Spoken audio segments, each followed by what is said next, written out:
What's up and what's going on, fellow fanatics, and welcome back to another episode. In today's episode, we are going to talk to you guys about the Obi-Wan Kenobi trailer, the long-awaited Obi-Wan Kenobi trailer. Kenobi. And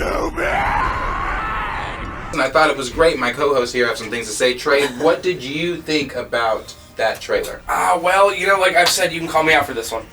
I a lot of times, especially in videos we've made, I've kind of crapped on the fact that Star Wars, you know, isn't moving to. I want to see them expand their universe, do new things, touch on topics we've never seen before. I was wrong. The trailer, you know, it did what any good trailer does. It had its mystique. It showed off some really cool, you know, the spinning lightsaber. I mean, everything was cool. But like, I want to know where this story's going to go. I want to see how they're going to portray this. You know, they're portraying the broken Obi-Wan and where his story will lead, and this is something I'm actually extremely interested in. Cody, what did you think about the trailer when you saw that the Obi-Wan Kenobi trailer finally dropped online and fans were talking about it? When you finally saw and heard Ewan McGregor's voice, what was your thought?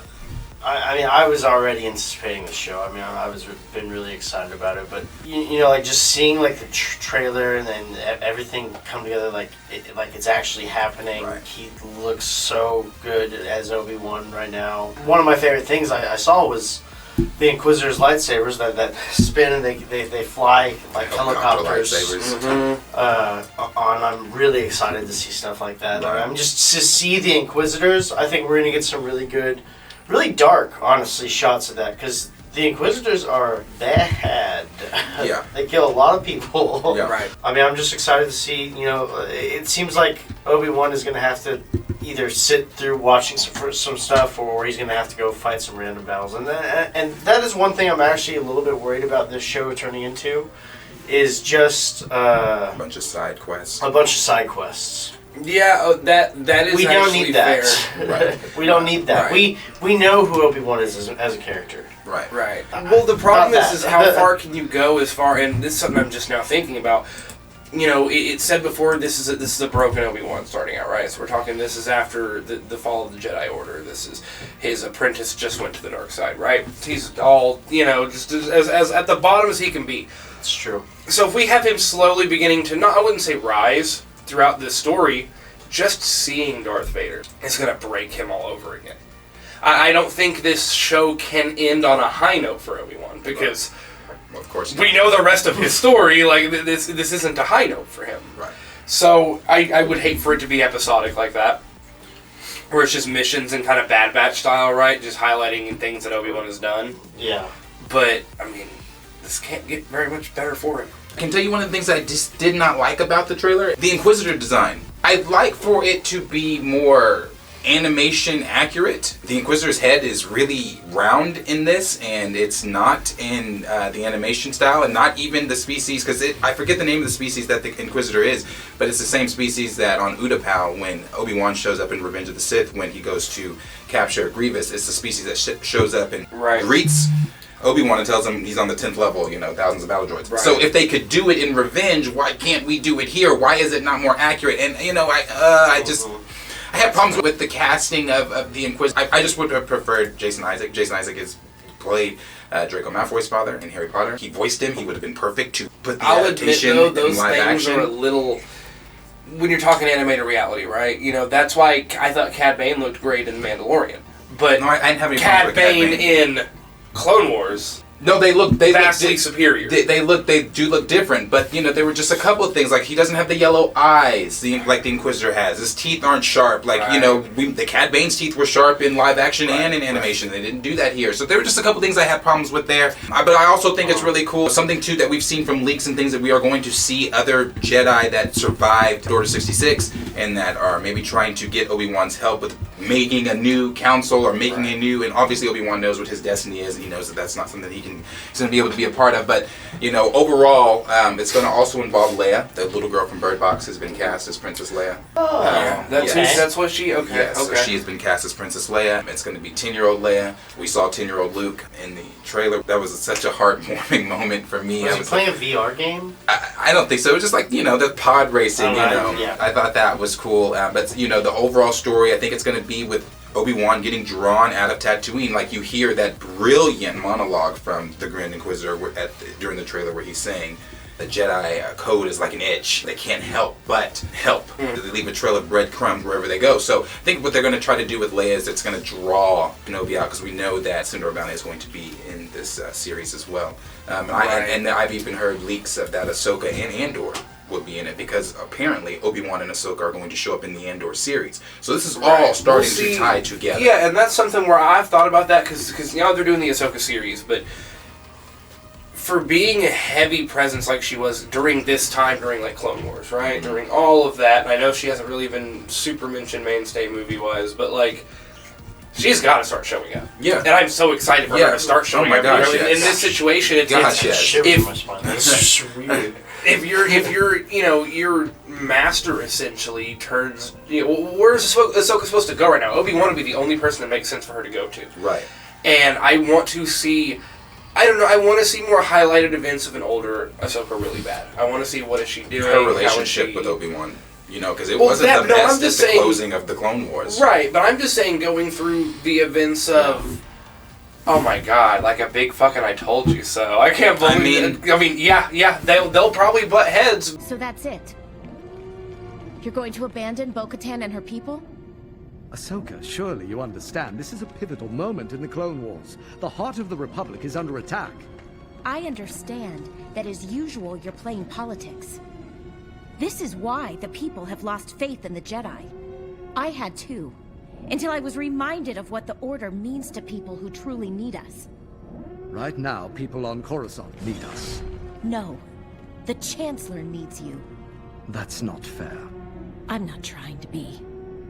I want to see her developed as a character and an adult. That's what I want to see. I want to see her leading more than she is following, and and on that, and not to just really cut that off, because I'm not trying to, but even with that, I can't wait to see these flashbacks that we're going to see with Hayden Christensen, Ewan McGregor, and whoever's going to be playing young Ahsoka, right, from flashbacks of the Clone Wars. I wonder how much and what areas they'll cover in the Clone Wars. Obviously they can't cover large periods, right. But like, is it going to be enough that whenever they do a flashback, those of us that have rewatched it and love Clone Wars will know where they're at? Right. Or will it just be kind of that time piece, that time set area? I think Clone Wars is easy to pick out moments from. I mean, it's already a very moments kind of show. So, I mean, like each episode is its own moment. But I just mean, will they highlight that for us Clone Wars fans, or will it just be like, oh, this is during that Clone Wars time, but you can go on with it? Right. I don't know. That's a really good question, and I think too something a lot of people are saying online, and I did not notice it in the first time I watched the trailer, but I did notice it the second time I went through and watched it, and it was that Rex is possibly in that trailer, and this is around that same time, Rex. Yeah. So Rex is possibly in that trailer. We possibly could see Rex. We could even possibly see Liam Neeson, or hear Liam Neeson back as Qui-Gon, because this is during that time. Right. What did Yoda tell him? Training for you I have. So I have to. And he's like Qui-Gon. So right. So that whole thing in Revenge of the Sith. Right. I think it's just really cool to get more Qui-Gon. Yeah, I would too. Really see, this is and just I want to see the conversation between Obi-Wan and Qui-Gon. Like, is Obi-Wan gonna feel like he failed Qui-Gon, or is Qui-Gon gonna feel like maybe did I fail by what is that? Was Qui-Gon gonna blame Obi-Wan? Like, no. See, for sure not. What's the conversation? What I honestly think, if I can on that, what I honestly think is no. I think Obi-Wan is going to be racked with guilt. Yes. Just at a bottom point, and I think Qui-Gon, the reason he would need to talk to Obi-Wan is to absolve him of blame, absolve him of guilt, saying, I set you on this path. Mm-hmm. I found the youngling who turned. I made you promise. I made you promise. I made you commit to an absolute promise. Right. I died, and then you did the best you could. This is not your fault. Right. This is the council's fault. This is my fault. The last person whose fault it is yours. You weren't ready. Right. And I did it to you. Right. I think he's going to give him some reprieve from that. Because, imagine if you are Obi-Wan in this situation. You lost everything, including your best friend. He's like a brother to you. Right. You lost him. Like, that is gonna be such a moment. Because I told you there are key things that'll really hit him hard in this series, which is seeing Vader, first time probably breaking, and talking to Qui-Gon. Oh yeah. And then dealing with Ahsoka probably being like, I fucking told you so, but that's neither here nor there. And then the Inquisitors obviously seeing the third sister, who is Moses Ingram's character, you see her. Obviously, we know that she does not make it past this series because she's not in Rebels. Right. Her or the fourth sister, they're not going to make it to Rebels.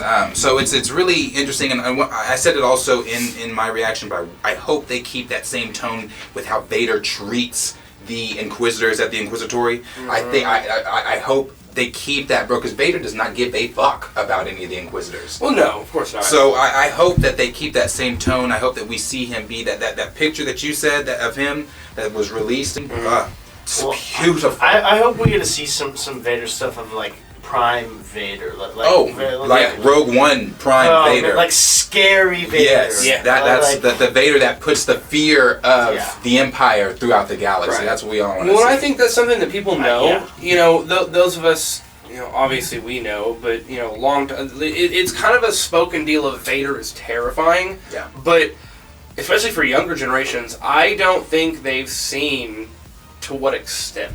Yes. How powerful, because I'll be honest with you, the first time it was really highlighted to me was in the, oh my god, what are those video games where you're his...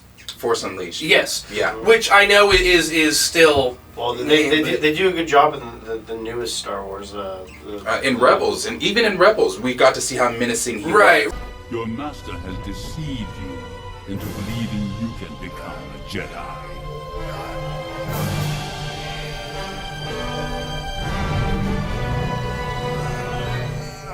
But I'm saying that for me it was that, and then it goes into Rebels. But I mean, you'll see glimpses, you really will. But I think for a large, casual fan base of Star Wars, it's just, oh, that's Darth Vader. I know he's supposed to be powerful. They haven't really seen him do shit yet. I find your lack of faith disturbing.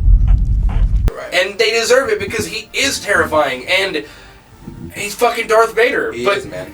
a lot of people who don't know, who haven't seen it played out like that, don't understand just how crazy he is. Just how, I mean, and hopefully all that is highlighted in this series. And I know that you guys are all excited, just as excited as we are to see it. Let us know down below what you guys think in the comments, what you want to see from the Obi-Wan Kenobi series. Did you like the trailer? Did you like the look of the Inquisitors? What do you want to see? Do you want to see Ahsoka? Do you want to see Andor? Let us know down below. Like, subscribe, share with your friends, and we'll see you guys in the next video.